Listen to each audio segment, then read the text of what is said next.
Արա այս տահակ բացատրի դու ինչի չես զոհվել։ Դու ինչի մի խրամատում չես զոհվել։ Այս տահակ։ Դուք ինչի եք զոհերի մեջ չեք արա։ Գնաք զոհվել մեր երեխեքի տեղը։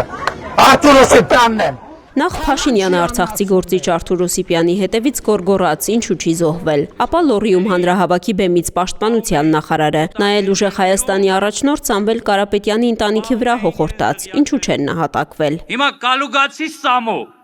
քեզ հարցնում եմ, Գերդաստանում հետ 6 չափահաս տղա ես ունեցել, երկուսը քոնը,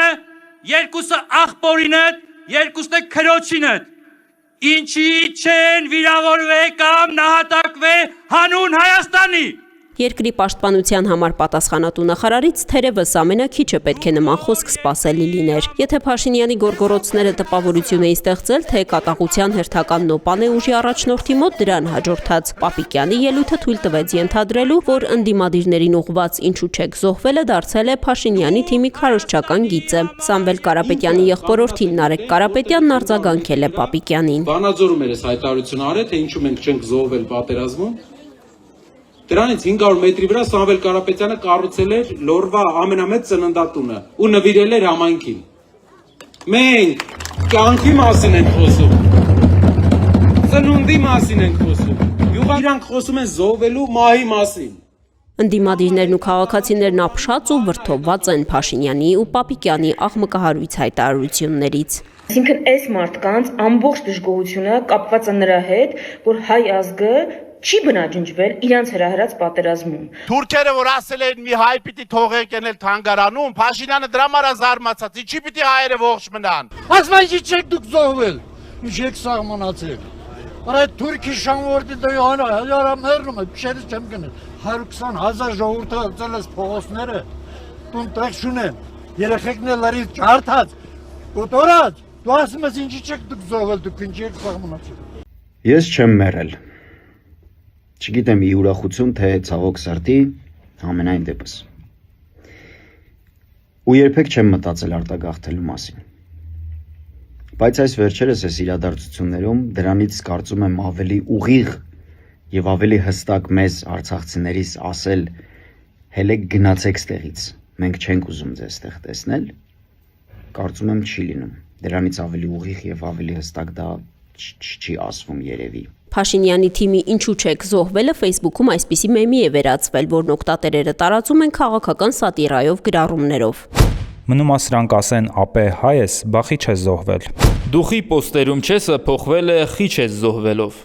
Հա էլի, տենաց խի չեմ զոհվել։ Հանգիստ կարայի չէ, իսկ դու ֆրենդ ջան, խի չես զոհվել։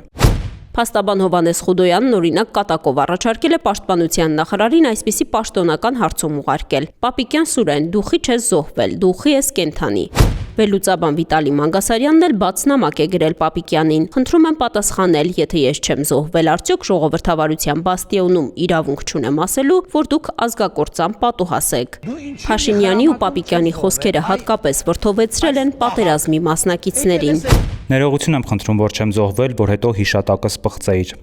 Փաշինյան, Պապիկյան, ներողություն եմ խնդրում, որ պատերազմի ժամանակ չեմ զոհվել։ Ես հասկանում եմ, որ ձեր նպատակը մեր կյանքի գնով սեփական կաշին փրկելն էր։ Թերևս հենց դրա համար եք ինձ եւ իմ նման հազարավորներին ուղարկում Լելե-Թեփեի ի սկզբանե ձախողված եւ մահաբեր օպերացիային։ Հասկանում եմ, հիմա հիասթափված եք, որ բոլորս չէ որ զոհվեցինք։ Հիմա մենք ողջ ենք, հետ ենք եկել ու խանգարում ենք ձեզ Հայաստանը վերջնականապես աճուրդի հանելու եւ ձեր անդորը վայելելու գործում։ 2020 թվականի նոյեմբերի 11-ն էր դաշտային Արցախում ենք Մերզլուի մոտ, այդտեղ զոհվել է Մոնթեն։ Երկրորդ գծի համատարած անորոշության պայմաններում որոշեցինք լքել մեր դիրքը, որտեղ մնացել էինք 10 հոգով, ու իջնել Զորամաս, զենքերը հանձնելու ու Երևան վերադառնալու նպատակով։ Քանի որ գիծը լքվել էր խիստ անկանոն ձևով, ողջ տարածքում մնացել էր լիքը զինամթերք, հատկապես փամփուշտներ ու նռնակներ։ Հստակ որոշում ունենք, որ թշնամուն անցնող տարածքում չի կարելի նույնիսկ մեկ փամփուշտ թողնել ու հատ-հատ քուջուջ էինք անում բոլոր կրակակետերն ու շելերը։ Եկանք հասանք մեր բաշտի միակ զոհվածի իրերին, որոնք այդպես մասունքի նման ձեռք չտված մնացել էին իր զոհվելու տեղում։ Այդ տղային չենք էլ հասցրել ճանաչել, նույնիսկ անունը չգիտեի, զոհվել էր մինամյոտի հարվածից այդ տարածքում տեղակայվելու առաջին օրերին։ Մի ամիս այդ իրերը եղել էին աչքիս առաջ, բայց նոյեմբերի 11-ին մի քիչ այլ աչքով ես նայում դրանց։ Քեզնից անկախ մտածում ես, թե ինչի էս տղեն զոհվեց, իսկ դու ոչ։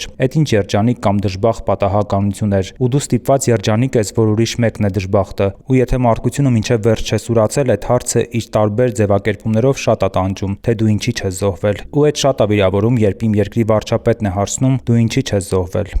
Արցախի հերոս Դավիթ Արուշանյանի մայրը գրել է, ասում է՝ «Խի չեք զոհվել»։ Սա ուզում էր, որ բոլորը զոհվեին, բոլորին հողը դներ, հետո հանգիստ պղծեր շիրիմները։